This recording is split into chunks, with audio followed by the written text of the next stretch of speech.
Welcome to another episode of Lifelong Learner. This is the Out of Class edition with Ben, Janesh, and Matt. Hope you enjoy. Welcome back, everyone, to another episode of Lifelong Learner. We're back together. The band's back together. How's everyone doing? Mate, really, really good. Gee, it's good to have Maddie back. Our conversation at the last, which you haven't quite launched yet. No. I'm not sure why you're holding off, but mate, it's time. We need to get that one out. But it would have been great to have Maddie there to bring a bit of balance. Balance to the conversation. I think Maddie would have pulled us up on some of our conversation comments. So, Maddie, it's good to have you back, mate. Where are you? Mate, that's very kind of you, Ben, to introduce me in such a manner. I am currently in, hang on, just let me check. Where are we? Kat, where are we? We're at Victor Harbour. We're in South Australia, near Adelaide. Victor Harbour. It's very beautiful. You've been gone on 2 weeks? Yeah, it's starting to blend into one, but I believe it's about 13 days now we've been gone. So just starting to get into the swing of things. It's taken you a while to get to Victor Harbour then. So what did you do? What was the route? The reason I ask is Michelle and I, we're planning 3 months camper trailering around Oz in the middle of the year. So interested in where you've been. Well, we're not really worried about efficiency. So we left Melbourne and we went straight down to Lorne and I had my first surf in a long time. That was fantastic. And then came out of the water very inspired and decided to drive to Canberra. So drove all the way to Canberra and spent a bit of time in Canberra for a few days and then thought, you know what? Nah, I don't think we're going to go north. Let's go back all the way to Warrnambool. And then from Warrnambool, we cruised along and then we went to Adelaide. And now we're going back towards Melbourne to get some of the stuff we missed. And then we're going to go back past Adelaide again, out across Nullarbor to Perth. Sounds really well thought out, mate. Really well thought out. I wish we had like a graphic of a map and it would be just a squiggly line back, forth. It looks like I'm trying to lose someone. Yeah. It looks like I'm being followed. Who are you trying to lose? Speaking of prison. Mate, I'm also confused. I got out of the water from a great surf and decided to go to Canberra. I know. What's that about? Not sure I don't see the connection there. Not a lot of surfing in Canberra. Definitely no water. No Zero freedom. Surfing. Exactly. Zero freedom. So, look, left feeling fantastic. Very excited about the trip out of the water. Oh, yes, this is the best decision we've ever made. Kat and I are in a beautiful space. About to carry on for another 6 months of, freedom. That's the plan. And there was just a feeling that, I feel like I have to do something. I have to contribute to this. Everyone should be able to experience this. And we had been following a podcast, and the podcast was talking about the Freedom Rally in Canberra. And it's been getting a lot of flack, a lot of publicity that just didn't feel right. I was like, I have to see this for myself, and I want to hit the street and march with some people for freedom. Regardless of whatever you think, I personally, freedom's one of my number one values. So I thought, you know what, I'm going to go check it out for myself. And my beautiful partner, Kat, came along with me and we hit the streets in Canberra and we joined the Freedom Rally and we did that for a day, met some really cool people. We actually linked up with one of Kat's friends for her birthday as well. And then we left. We really just went there to be part of that movement and to experience it for ourselves. How was it? Mate, it was quite a surreal experience. But yeah, I think everyone should experience it because it wasn't what I'd read. It wasn't what I'd heard. What was it then? What was it? Oh, you just, you read about these people who are a part of it being, the worst of the worst, horrible people, uneducated, scum, basically. And that's just not what I found. The first two people we met were Austrian who'd lived there most of their life in Austria and Germany, particularly during that occupation, World War II. So they're very old. They're about 80 something. And we're chatting with them, walking to this meeting point, and they're just lovely people. And we're like, why are you guys here? And they said, it just doesn't feel right. We were compelled to come. And that was the same sort of thing for us. And it became consistent. Everyone we met a couple of guys from Canberra as well. Not many people in Canberra go to these marches. And these boys were like, and they're high up in government positions too. And they were like, yeah, it's here particularly, people they just do what they're told and they're happy. A lot of them have government jobs, really well paid. The other curious thing is there's no rules in Canberra. You don't have to wear a mask. You don't have to check in. You don't have to do anything. And I found that just... I had to breathe. What do you mean you don't have to do any of that? I know, mate. It just blew me away. So in the last 2 weeks, I've experienced what the rules are in Canberra, what the rules are in Melbourne, and what the rules are in Adelaide. And every single location has different rules. It's madness. So Adelaide's very, very lax. We were there for the Fringe Festival. You've just got to check in the big outdoor gatherings. As you go through, you have to check in and wear a mask. You don't need to wear masks or check in anywhere else. It's you decide kind of thing. It's not pressured. And in Canberra, there's nothing. No one. People will decide to wear masks, but there's no pressure at all. I walked into shopping centres, no one asked me to wear a mask. So I just found it very curious that there's different rules depending on where you're located. But there was this epic march and we took part in it and it felt great. We ended up marching all the way to Parliament House, the old Parliament House. There were a few speeches and then on to the other Parliament House. And this was after the really, really big rally the week before. So there was only about 5,000 people there. And apparently the week before there was somewhere between, mainstream was saying 10,000. A lot of the people we spoke to were saying anywhere between 100 and 500. They just don't know. Wow. And yeah, so we stayed there. We ended up camping in this campsite that became quite famous, called Epic. We were trying to find this campsite called Epic Campsite where all these people were camping. But that had been disbanded by the police and they pushed them all out. And we ended up at a place called Cobbler's Campsite. And there were a few, they call them freedom fighters there. And so we had a few conversations with them. And again, just normal people. We met a family with a giant bus, one of those proper coaches. And her husband had been arrested, put in jail. She hadn't seen him for a week since the last protest. And I was just like, I had so many questions. I'm like, well, are you worried about him? She's like, no, he'll be fine. What happened? She said, look, we're on a register. We've been sort of driving around Australia, going to all the freedom rallies because, we're free and we're doing this trip and we believe that everyone should be able to, and so, yeah, a really awesome experience, but also, quite challenging because people are asking, why are you in Canberra? And then why are you in Warrnambool? And so I'm happy to share, but then you do experience the judgment. People are like, oh, why were you part of that? Why would you do that? Yeah. So that gives you a little bit of a explanation for the craziness of the forward back. Mate, good on you. Yeah. Good on you. And how's the van going? How is the living in your car? Mate, it's it's really, really something. There's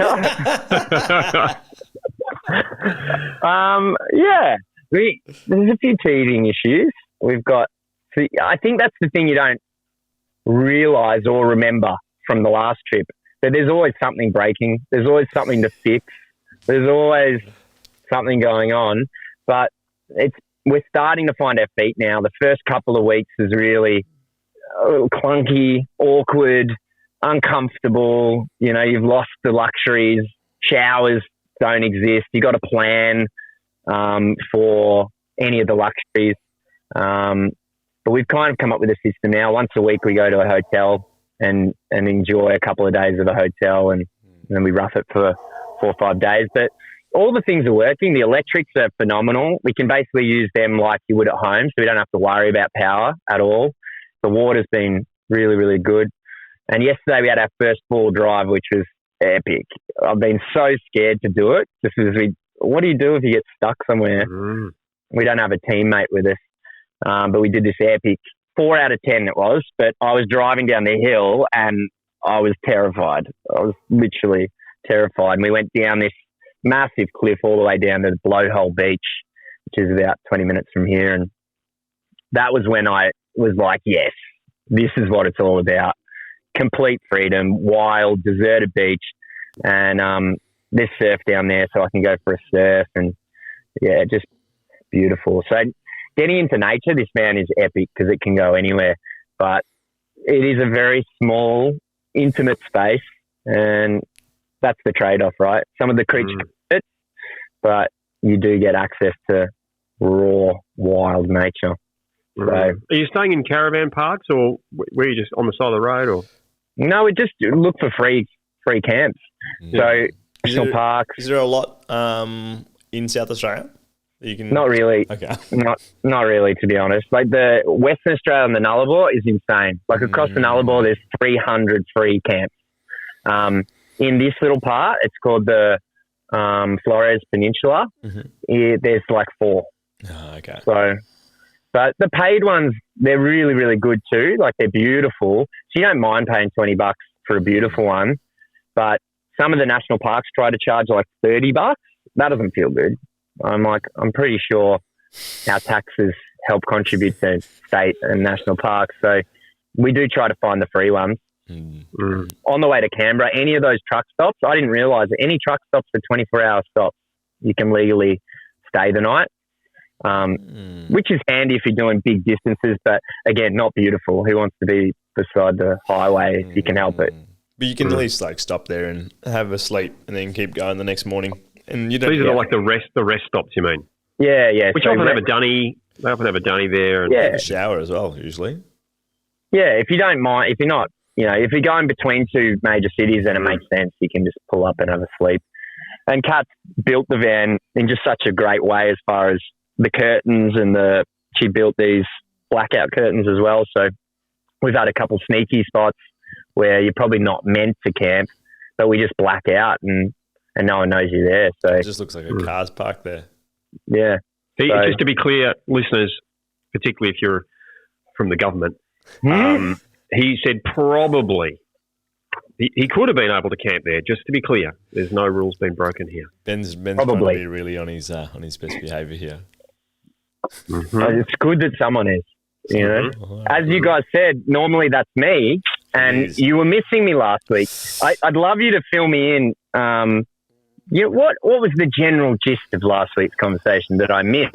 I hate missing these conversations. How did it start? It started with Ben sharing. Don't throw me under the bus. It did. It really did. My memory serves me well.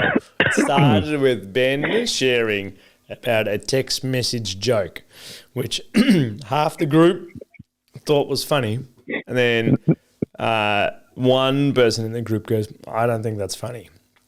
And then we started to discuss the difference between banter and racial bias comments. Okay. And the group you're referring to is... Benny, you're alive. Firstly, oh my gosh, the last time I saw you were off on a wild adventure, and with every one of those adventures has ended with an SES call. Yeah, this one nearly did too. But it didn't in the end because we changed the route, which turned out great in the end. Mate, it was really, really good. It was really good. That was Tassie, wasn't it? Tassie, yeah, out in the outback, south of Cradle Mountain, basically. It's called Walls of Jerusalem. Just beautiful. We went off-piste. And then at the end, we went on-piste, which is on the main trails. And just, some of these national parks and the money that the government has put into building these trails and preserving the parks, it's just stunning. Just absolutely incredible. So, yeah, it was a really, really good trip, mate. So thank you. It was good. Look, I'd be, so keen. One of the things that you realise, as you are, starting to realise, what it really is to be free and out of the machine. You know, that we're so bought into the machinery that is our world at the moment, and to realise that for those 6 days, 7 days, I had everything on my back, which was about 11 kilos plus the food that I took with me. So I had 11 kilos. That's all I needed, and it was on my back, and I could sleep. I was cozy. I had my cooking. It was 11 kilos. I don't need all of this to survive. That was interesting. And then to come back to reality, you know, like you guys have done it before too. You know, you go camping and you realise how great simple life is, and then you get back to reality, which is beautiful. And there's a whole, whatever that has to then support that. What's the idea of the trip in the middle of the year? Is that to escape the machine again, or a bit of both? When you head off for 3 months, what's the? What are your thoughts? It is a bit of to escape the machine. It is to environment supports performance. So whatever environment I'm in every day.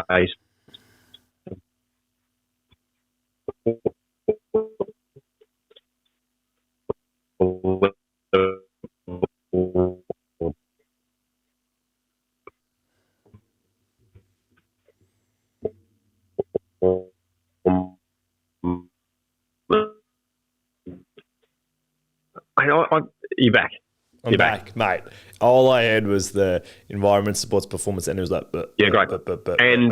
I was chatting with Logan, and I was just saying how Logan is one of our fans, and he gets really upset when the podcasts aren't released on time. Like he really does.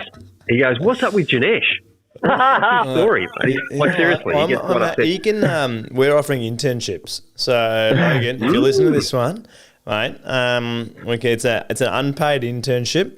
We can teach you the ropes of post-production. You just press the button that applauds whenever Janesh says something. That's all you got to do. And write it up. And Logan, mate, you can be on our non-payroll employees, mate. So welcome aboard. He'd love that. He'd absolutely love that. So he's just been a little bit stuck around his business at the moment, and we said, you know, you can't think new if you keep doing the same. Yeah. There needs to be a shift who you're hanging out with, the books you're reading, or just your environment. So he's heading off for a Kentucky trip, 9-day Kentucky in far north Queensland. I said, go and do that, because while you're away, you'll be able to think differently. New thoughts, new ideas will come to you. And I guess that's part of what the 3 months, right, is for us to, Michelle and I, to kind of think differently than what we normally think. That's a big chunk of why we do it. It's a big chunk of why I do the hike with the boys. Meeting new and different people, and also seeing some of Australia. We've done tourism Australia, you know, gone to the main spots, and we don't really know, you know, Australia. So we're looking forward to doing that and living simply, just like you said, like living really, really simply. We were watching some stuff on YouTube last night, and you know, just there were some families that were taking their vehicles off road and gone to some of the beaches in Western Australia that are just deserted and just set up on the beach, and there's just nothing but sand and water in front of you. So again, living a bit simply again. The idea of that. Oh, mate, you're sort of explaining what we're just starting to feel into, and there's this, exactly as you said, you can't solve problems with the same sort of mindset that created them. And most of the problems we experience, we create ourselves. So that's a big part of it for me, is a reset. You know, like when your computer's not functioning the best or your phone's glitching out, you turn it off and you turn it back on, and normally 90% of the time it fixes it. And so I think regardless of whether you consciously accept or that the last 2 years has been traumatic, it has been. And so for me, there's this awareness that there needs to be a hard reset. And nature, it's free most of the time, unless they charge you $20 to stay there. But most of the time it's free. And they say the best things are free, but none of us have any time for the free things because we're so busy making money to pay for the expensive things. And so there's this beautiful, opportunity for us to have some time to just pour into the free things. And as you said, we get to set up in this place that's beautiful, majestic, and then we're just filling our days with hobbies. So you're going for a paddle, or you're getting up and doing a workout, and you've got time to stare at the birds and it's magical. So, mate, excited for when you hit the road, Benny, and maybe we can link up. Mate, that'd be really, really good. I'd absolutely love that. I was thinking with what you were just saying about some of the great things in life are free. That you've got to work to pay for the paid stuff, but that's because the machine says that's where the happiness is at. But one of the other things that came out from going bush was recognising, we often think that there's us and nature, that there's a battle between humans and nature. And when you really get in the bush, you realise you are nature. Yeah. You are the environment. That we're not separated from it. That we are it. And that was I really felt into that for this hike trip. That I'm not separate from it. That I am nature. Yes. Rather than a separate thing. A nature I battle with. And that's the just on that, because I'm really vibing that. That's where the magic starts to happen. Once you become part of it, then you start to see things that you've never seen before. I mean, for a surfer, when they're starting out, they're battling ocean. They're battling it. They don't understand how the current works. They end up inevitably paddling against rips. They burn themselves out. But after you've been doing it a while, and the old guys are the best at this because they're so efficient and they can see things the rest of us can't because they're part of it. They become part of the ocean.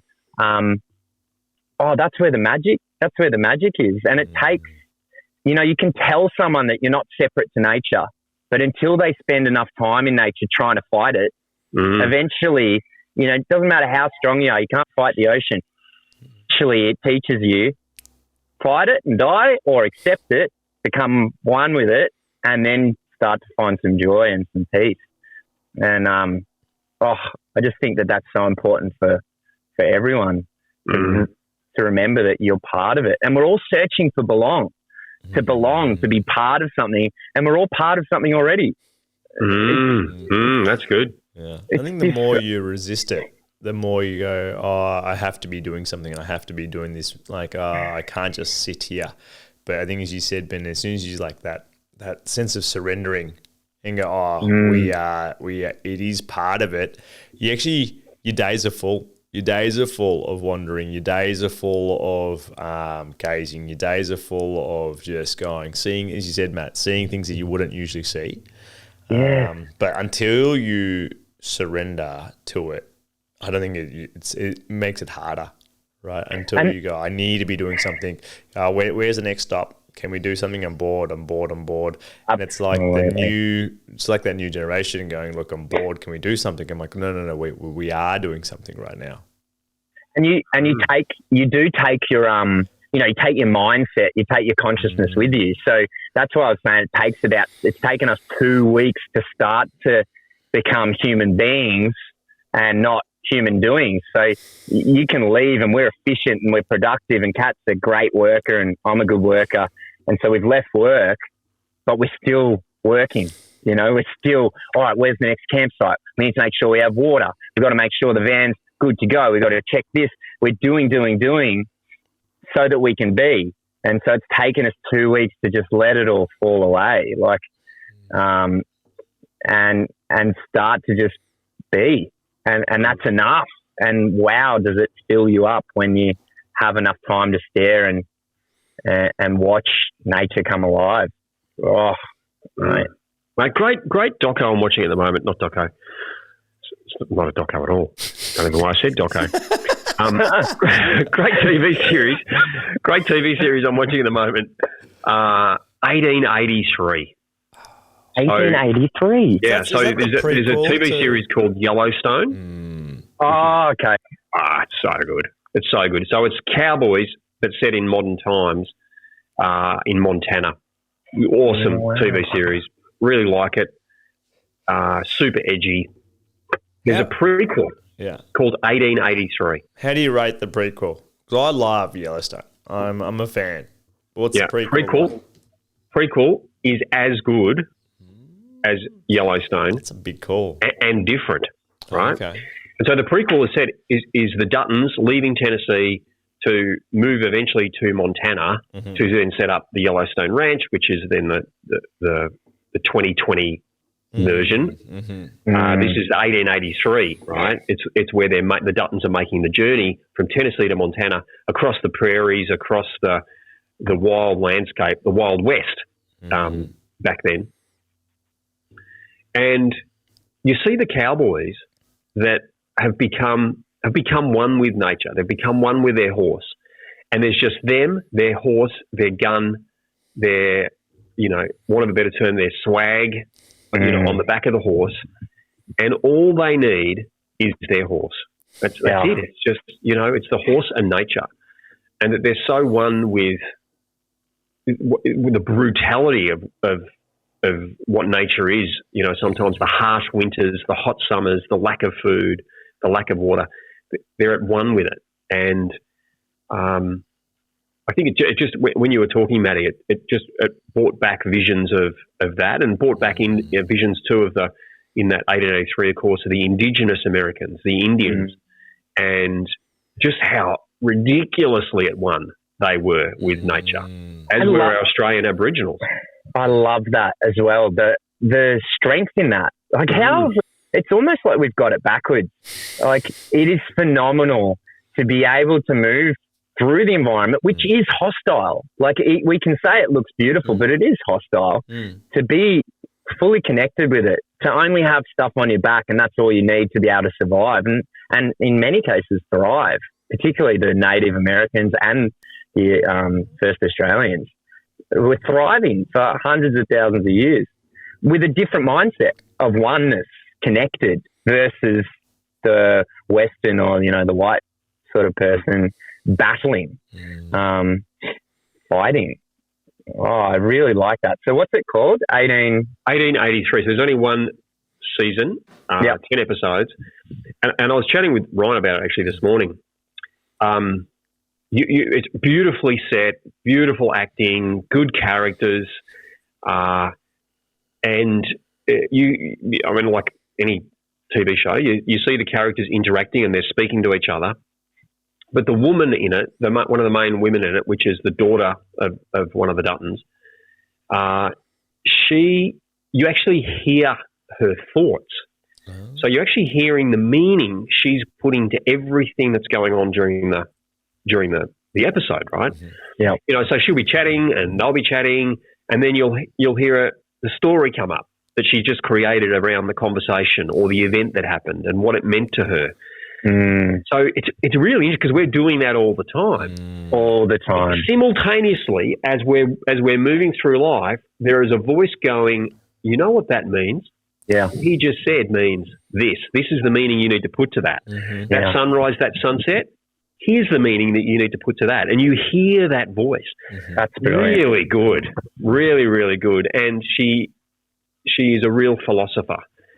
I love it. Really, really interesting, the meanings that she puts to all the things that go on, the dramas and what happens. So highly recommended.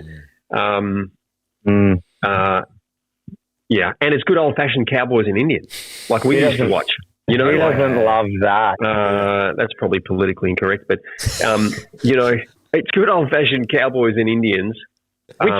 Which represent adventure, don't they? Cowboys, to me, it's adventure. It's going out. Yeah, like, I think that's, what you mean, right? When you say good old cowboys and Indians, I mean, it's adventure. They represent, not being afraid and hiding. They're out there. I love that sort of vibe. It's good. It's definitely worth, the opening scene. Wow. Boom. It's like so well done. Anyway. Mate. Thanks for the share. I have a question for you guys, because this has been on my mind, and it's something that I really I'm mindful that I want to, since we started this trip, people have just been getting very excited for us. So people we met in Adelaide, people we meet on the road, like this van, I'll send, or maybe we can put a picture for the viewers. It looks ridiculous, but it has started so many conversations. So many old timers come up and they go, "Oh, you guys are adventure bound, aren't you? Oh, I used to have one of these," and just so many conversations, which has been great. And Kat and I are going to start this little Instagram. We want to start an Instagram and put out something positive around get out into nature, you know, try and encourage people to seek some freedom. Why do you think in our society that the things that are free have no value? Why do you think that there's this perception that the things, you know, the best things are free, but they're not the things that we invest a huge amount of time in as a collective? Why do you think that's the case? And how do you think we can help inspire people to turn around and maybe invest in some of these things, you know, like nature, like hobbies? What do you guys think? Well, something for nothing is worth nothing. You know, exactly. Isn't that the saying, right? Something for nothing, worth nothing. Because they're putting zero meaning, I think, to the freebie. I think they've people intrinsically put a value to something that I'm paying for, and they don't associate necessary value for something free unless they've experienced it, right? So if they go, do I join a gym or do I YouTube the workout and do it in the park myself, right? Yeah. And there's no value in it because they probably haven't experienced it. So if they went with a friend or they went and experienced, they go, oh, look, there's value there. But otherwise they're like, no, I'm just going to go to the gym. And that notion of if I'm paying for it, value, it's got to be good, that monetary value and payment, but also that accountability. If I'm paying for it, I'm gonna go. Or if it's free, then I'm feeling a little lazy. I don't really want to go. There's something else on. I just won't go. But you know what? Here's some gold. Get your pens and papers out, ladies and gentlemen. You want to write this down. You definitely want to write this down. I'm ready. Ready. Lokes, get your pen out, mate. Get your pen out. It's not free. None of it is free, right? It might be free monetary, but it's going to cost you energy. Yes. And time. Yeah, it's costing you energy, this trip, right? It's going to cost you sanity. You can't tell me it hasn't cost you some sanity in the last 2 years. Absolutely. It could cost you time. Mm-hmm. There's a cost, not always money, though. Yeah. Yes. So, you know, when I went bush, that was free, but there was a cost of energy. There was certainly a cost of sanity, you know, being out in the bush and kind of the uncertainty that went with it. And creature comforts. There's a cost of comfort. There's no comfort. You have to become and it's because you have to become something more. And I think that's why we love it, and it's empowering, and the meaning's so great, is because we become more as a result. You know, when you're hiking with that 10-kilo backpack on and you start 400, and you start bitching and moaning internally about how uncomfortable it is and how should we just quit, you have to become a better version of yourself to get through it. We have to band together when the fucking fan belt goes again, which we paid $250 for, and now I've got to get under there and fix it myself because we're moving and we can't take it back to the guy who's saying, yeah, bring it back and I'll fix it. We have to become a better team. We have to be kinder to each other. I think you're so right. There is a cost, but it's not monetary. And our society is so driven around value being in monetary terms that, So because they don't want to risk the other. They don't want to risk the other. So the question is then, is the financial cost, like say I'm going to pay for a hotel room as opposed to I'm going to not pay monetary cost and go camping. Is the free cost, actual cost, higher? So it's harder. It's easier. The financial cost is actually less. So the financial cost to do something normal, go to the instead of having, say, a picnic, right? It's like, I'm going to go to my favorite restaurant. The cost is less, actually. The monetary cost must be higher, but there's the time, the comfort, the sanity, the prep, all that is actually less. So it actually costs less in total. But then you said everything costs something.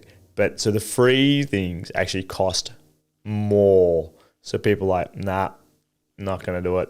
It's actually going to cost more. More taxing on you as a person, harder to do, cost you less money and way more rewarding. Because we know the more we give, the more we get. So if we put the effort into making that meal and taking it out to a park and having a picnic, it's going to be more meaningful than probably just going down the road, jumping in the car and turning up at a restaurant.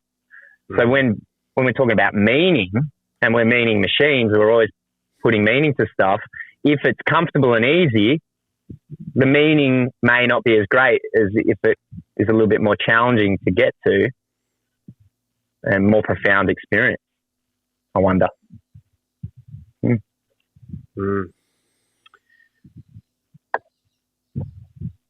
That's left us speechless. It is. It's just, I think it takes more effort it's fascinating when you said that everything is a cost, and then why, and when you go, why do people stray away from it?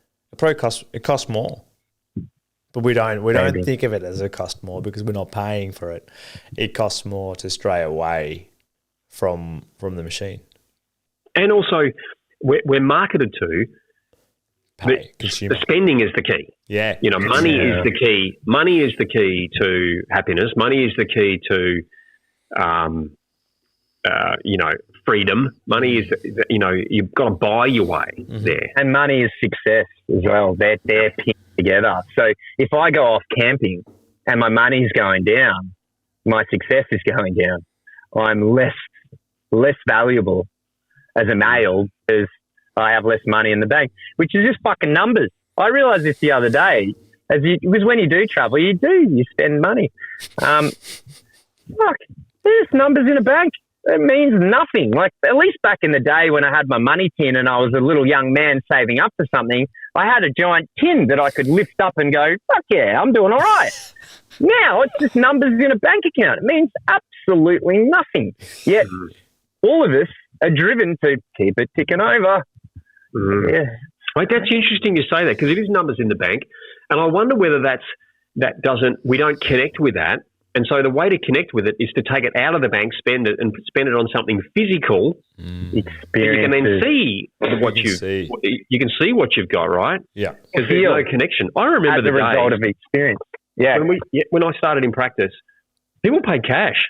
It was cash and checks. Cash and checks. Right? The FPOS machine was one of those ones where you put the card on and go whoosh, whoosh. Like the old right? ones. What a pain in the ass, right? And so everyone just paid cash. And I remember going home with Michelle in the early days. This is, I just graduated and I bought this practice, and we had a little shitty TV, 2 director's chairs, the director's chairs, like those old out ones, and a futon. And jumping up and down on the futon, throwing the money in the air. Throwing it in the air. All these $20 bills, throwing it in the air. And that's awesome. And it was tangible. Like, you took the money home at the end of the day.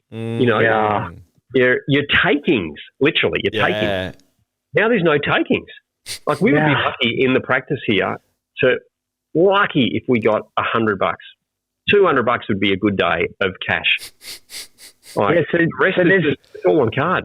There's no physical exchange. Interesting. So we convert it to something that is physical. How good is that, right? And the marketing machine out there is, don't spend your sanity. No, spend your money. Your money. And then you can show people how much you've got. Yeah. Buy what you bought.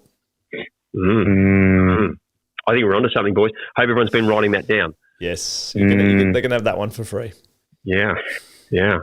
So and if you and for anyone wondering, we're encouraging you to spend your money on things, but also experiences, because experiences, they give back and they are with you forever.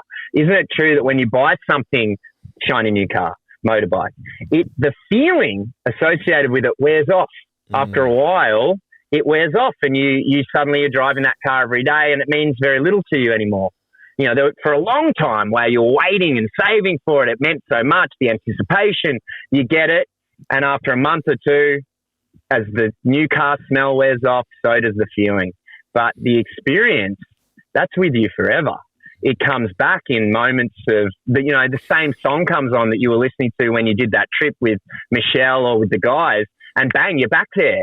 And suddenly you're flooded with those same emotions. So, yeah, it seems that the best investment, if you want meaning, is the experiences, time with your friends. Or if you're again, easy for us. Sorry, go on, mate. I was going to say, easy for us as white privileged males. Well, white and two whites and a brown. Don't make privileged males, right? Yeah. That have got a bank account with numbers in it. Mm-hmm. Yeah. I think we get to have these conversations. Is it really about money or is it about energy and sanity? But for some people that don't have any numbers in their bank account, then the money is important. Yeah. So I've become a bit more aware of that. My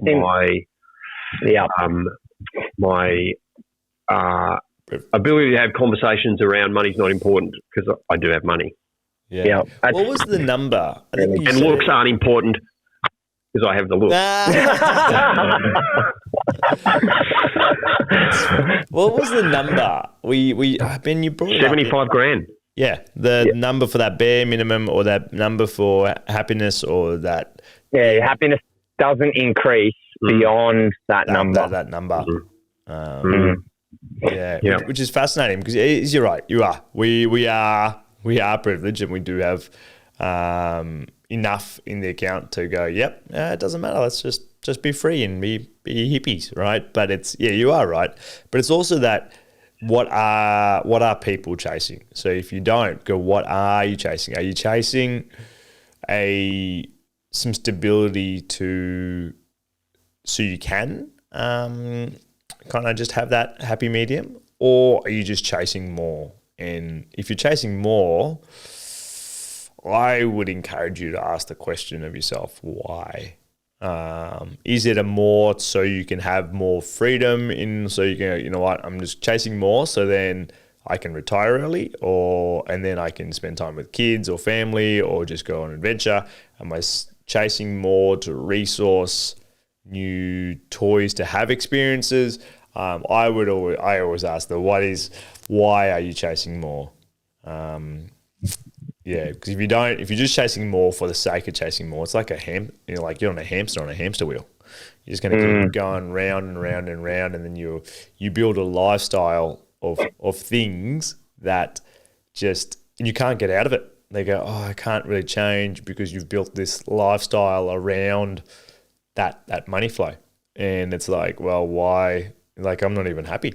You're like, okay, what's the point? And they're not chasing experiences. They're not chasing these things. And they're like, there's just more. There's definitely I'm going to say it's a lie. There's definitely a story that I bought into, which is money gives you choices. Money gives you choices. Does that mean I don't have choice without money?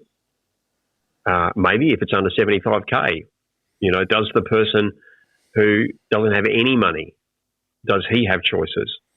There's a story there. I'm interested in your thoughts on that. And the other thing is, I was gone. Well, I'm going to jump on that straight away. That idea of money gives you freedom, right? Choices, as you said, choices. I think that's true, but sometimes the choices don't get made. The money is what gets made. So sometimes you just get in that cycle of keep getting more, so I've got more freedom, but you don't necessarily end up utilizing it because of that idea of, I think it's the keeping up with the Joneses, particularly for men, that idea of that's how we compete. And we get trapped in that cycle. No, I think you're onto something there. And that does bring back what I was going to say is that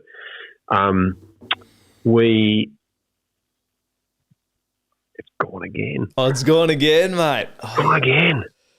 That's a bit scary. What is that? Yeah, do we pay you enough? We pay. What is that? That's But it was good too. It's really good. I think that's. I do have to get it out. Matt, I think that's old age. No, it That- couldn't be. That fleeting moment. Okay, here we go. I got it. Better be good. 'Cause Speak to I your got my fucking- pen. It is. I got your pen and paper. Here we Go. go. So it was. He's bluffing. He's trying. He's But bluffing. it came. Mate, It's weird. It's what? What? Seriously, it actually came in. So and disappeared. my belief is that this thing you're about to say is going to be the most profound thing we've ever heard on our podcast. If he can just find it. Oh yeah, here we go. So because let me get it out quickly. Because we're conscious and we are self-aware, and we know that we are going to die, we need to put meaning to our life, and so we need to make sure our life is full, and that it's full of experiences, and we've experienced everything, and we've seen everything before we die. And whether that's true or not, I don't know. But at some level, I think certainly I've bought into that I need to make sure I'm constantly experiencing something and doing something new and growing and learning new things and seeing new things and buying new things. Do I really? You know, again, I go back to the Native American Indians and the Australian Aboriginals, and they weren't doing new. They were doing same in rhythm with nature. Yes. And it's like, I don't know, a monk said it somewhere along the line, but it's not what you do, it's how you do it. You know, and when we're searching for something new, the new, yeah, are we present? Because that's what we're really searching for in a new thing, in anything. It's how we believe that thing will make us feel. We can shortcut that and just decide to be that now and feel it. But it means letting go of the thing. You see, yeah, there's something magical about this process of just having time to be present, because, you know, it's a cliche, but that's the present. That's the gift. And I think that's what we're all searching for. Like when I go surfing, it's not about surfing, it's about the moments of presence. And when I have those moments, I surf well. When you're in nature, I imagine hiking with the guys, and you're struggling and you're pushing and it's just one more peak and I can put my bag down and rest. When you get there and you guys do put down your bag, I imagine there's a moment of presence and appreciation and gratitude, and that's what we're doing it for. Interesting. It's not the, just to not talk the about thing. you said money gives you choices. Don't you agree? Or maybe. It definitely gives you more choices. Doesn't say it just gives you a choice, because you say everyone has a choice. But I would say it gives you the resources to make more choices. I have to cut you off there and say, I think that's the problem. I think it's a double-ended problem, because look at Netflix. We all have Netflix, yeah? We have so much choice. How many times do you decide with your partner, let's watch a movie tonight, Wicked, and you jump on Netflix and you go, let's look for a movie. And because you've got so much fucking choice, you spend 45 minutes looking for a movie. Don't you get to the point where you both go, oh, fuck, it's too late. Just put on the TV. Michelle Cavasso, if you're listening to this episode, that is 3 nights a week in our house. Okay. Let's put a movie on. Let's find something even worse that we can watch together. Oh, that we're both going to enjoy. Yes. Oh my God. That's an hour down a rabbit hole of searching, and that's not going to work. Oh, that's not going to work. Well, I actually think, and I now sort of tie this into, you know, the idea of choices. In Indonesia, there's one choice. Fucking, they don't have choices. They have one choice: work to feed. And they're the happiest people in the world. Like, look it up. The poorest people in the world are the happiest. And so, it's almost like the Western way of thinking, though we have some incredible things that we've uncovered, I feel like we've got it back to front. we've got most of it inside out or outside in, you know? Yeah, more is not always more. Mate, do you remember, you guys are too young, but the video store days where you'd go in and there was the new releases. Yeah, Video Easy. Video Easy, right? There was the new releases, which you can only have for 24 hours, and then there was the 3-day ones. Yes. And the 5-day. And then the weekend. 5 for 5 days. There was a 5-day pile, right? And you just went straight to the new release section, and there was like the pile of, you know, Raiders of the Lost Ark. and then there was the cassette right at the very back, which said, we're out, right? Yeah. And you'd go in, and the two of you would go, you'd pick up the covers, you'd look at the cover, you'd look at the text on the back. What do you reckon? Which one of these two? Oh, let's get both. And you go home, and that was it. Simple. You went there, and you were leaving with the movie. Correct. You don't drive to Video Easy or Blockbuster. Were you Video Easy or Blockbuster, Denny? What were you? Do you remember? We were Blockbuster. Ganesh, Video Easy. Video Easy. Yeah, all the way. Interesting. Yeah, you went there and you got a movie. You don't drive 10 minutes to go get a movie to drive home with nothing. That's madness. So why, when we get onto a streaming platform, we go, nah. Too many choices. Nah. No, you don't get on a streaming platform. I don't know about you. I've got Apple, Netflix, Stan, and Prime. And because 1883 is on Prime, but not really on Prime, it's actually on Paramount, which is on Prime. I've also got a Paramount subscription.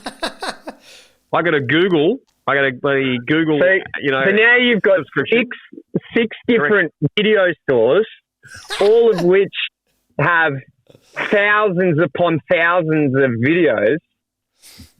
And you can't find one. And you can't find one. No. So we did it last night. We did it last night.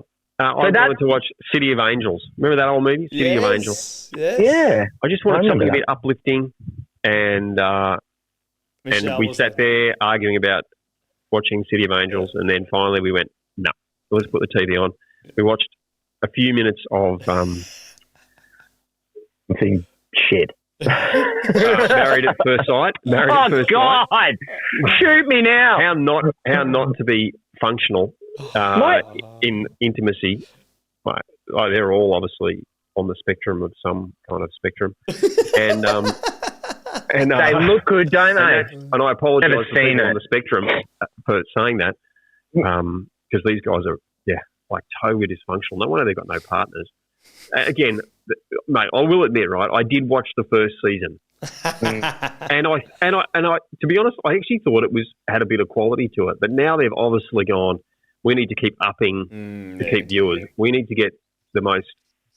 Ridiculous. Isn't it crazy? This just brought me an idea as well. Reality TV. It's cheap TV to make, isn't it? Now I go to the shops and I do the checking out. I do it all. No one checks me out. We've created a society of simple, easy, and comfortable and safe, and it's shit. I think it's shit. Yeah, I agree. I always go through the checkouts. I don't care. I'll wait in line at the checkout. Yeah, no, I'm self-checkout. I'm like, nah, it's fucking too long. No, you bought into the machine. Nah, I was like, I want ease. Mate, I'm like, if I can do it myself, that's fine. I think that's the thing that keeps it moving, that we all want to. You know, how many times do people go through the terms and conditions, just click accept, whatever. And now, there's some bill that means that all our information is stored in one central location, and we're all probably at some point going to go, no, why? I love the airlines. I've just bought some tickets a few times just recently, and it's all we're amazing, song and dance, and then you get to the final purchase button, and in big text, it's only like 2 sentences because there's no fine print here, where you tick the I agree. I agree that Jetstar can change the flight at any time. We can cancel it. We could just never run it. We can leave you stranded. We can spoil your wedding. We'll take your money. We can do anything. I agree. You can't buy the ticket without saying, you can totally screw up your service and I'm okay with it. Like, seriously, it's ridiculous. Who else gets away with that except for Our life airlines? away. Who else gets away with that except for airlines? No My one. business is going to do that, Dinesh. Shipwreck. No one Come else. to learn to surf. Unless there's no waves, then we don't want to teach you to surf. No one else can do that. Like, I wake up one morning and go, nah, don't want to see any clients. Sorry, guys, I'm going to send out a group text. All appointments cancelled today. Like, you can't fucking do that. But you're paying because No, you'll get a credit. You'll get a credit. No refunds. You get a credit, and you can book. You can book again with me, but I am fully booked for another 2 years. So you can book at some point with me, but your credit voucher is only valid for 12 months. We had Dr. Robin. He went to a conference on the weekend. He was due to fly home Sunday for practice on Monday. He had patients booked Monday morning, and his flight was changed 3 times on Sunday night. And then at 9:30, we get a text from him saying the airline have just informed me that they won't be flying again till tomorrow. And so he didn't get a flight out, so we had to cancel his patients for the morning. He didn't get a flight out from Brisbane till 9-something the next day. I said, oh, mate, how'd you go? They put you up for the night or whatever? He goes, no, mate, nothing. Not even a taxi from the airport. It was just the flight's not flying. That's not okay. And I'm pretty sure that you have to know your rights there because you can demand. They're meant to give you something. No, that's what you sign away. That is the clear. It's like seriously 2 lines when you go to book that says we can just change anything. And you agree to no compensation. Otherwise, don't book with us. Yeah, otherwise don't book. Go find someone else. What is going on? Where's customer service and authenticity? In saying that, boys, I'm booking my flight. I'm going to Indo. Very excited. Hallelujah. When? 27th of March. Yeah, we're booking it today. There's a bit of certainty now, Benny, around some of that stuff. Yeah. I've been looking it up. 7-day quarantine for unvaccinated people, 5-day quarantine for fully vaccinated people. And you can do quarantine? Just quarantine. At a resort. Hotel quarantine. Yeah, at a resort. At like a 5-star resort. Yeah. And here's the thing, it's a bit confusing, but I'm okay with it. You go to this resort and what they're sort of promoting is, do your quarantine in style, do it in 5-star and do it with everyone else. Yeah. Because when you come in, you don't need to be locked in your room. You're part of the quarantine community and you get to live 5-star and just go do whatever you want. Cruise around the pool, drink, dance. I don't know. I might be embellishing. I don't know if you're allowed to dance. Dancing is not allowed. But you are allowed to hang out and freely move within the penitentiary of the 5-star accommodation resort. My brain goes, that's confusing because when somebody new comes in and they're intermingling with all the people who've been there, I see a recipe for disaster here. But it does mean that we can now, they're accepting people, which is exciting. Bali is kicking it off. And I love that they're advertising both because everywhere else it's really hard to work out for my unvaccinated friends. What's the story with them? Because it's never advertised. But Bali is, which to me means that they're saying we just want tourists. 5 and 7 days, that's reasonable. I can work with that. A business could work there. I'm always thinking, will people come? I don't want to have to specify vaccinated, unvaccinated. I think everyone should be able to travel freely and go anywhere. So that's exciting. So we're going on the 27th. We're going to go recce it, suss it out, see what it's like for a month. We get back in just the end of April. And then we're going to keep travelling up the coast. Wow. All the way to what were flights like to Bali? Like costs and... Really good. Like the cheapest I've seen. Normally, 2019, it was $600 return if you booked early. It could go, and it can go all the way up to $1,200. I've seen $2,000 as well, but the good rate was $600. Now it's at $500. Oh, wow. So it's $100 less than normal. It's pretty good. The rumor is though that's just to get the cogs turning, and it will start to go up, and it will be. They're saying will be expensive because these airlines want to reclaim a lot of lost money. Mate, can you send me the link? Have you got a link for that where you got that info? Have you got a PCR test when you arrive or come home or? Enough to do. I'm pretty confident they've thrown out all the testing as well. It's just a mandatory quarantine, 7 and 5. I think when you get back, you still have to do one. But you can go home. You can home quarantine. But we had friends who just came back came into Australia and they had to get a PCR within 5 days or 3 days of landing. But you can go home. I'm just a home quarantine when you came back, and that was it. Well, I haven't looked at the coming back into Australia. I've just been studying the other end. One step at a time. What if your home's in a bus? Can I do my quarantine in the bus? Sure, I'm sure you can.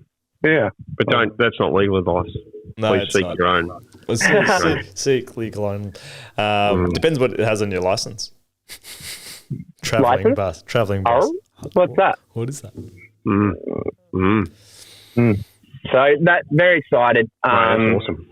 Yeah, I'm starting to sense a bit of this elusive thing called freedom, and God, it's good. Yeah. Out there? On that elusive freedom thought, what's something you want to leave our listeners with in terms of? We talked a lot about moving away from the machine, choices, resources, that presentness, and experiences. What's something that you all want to leave them with?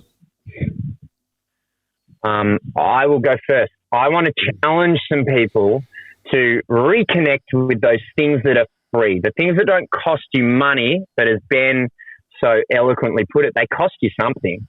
But the things that don't cost you money, I want to encourage some people to partake in some of them, some of the hobbies, some of the things that it don't cost your wallet too much.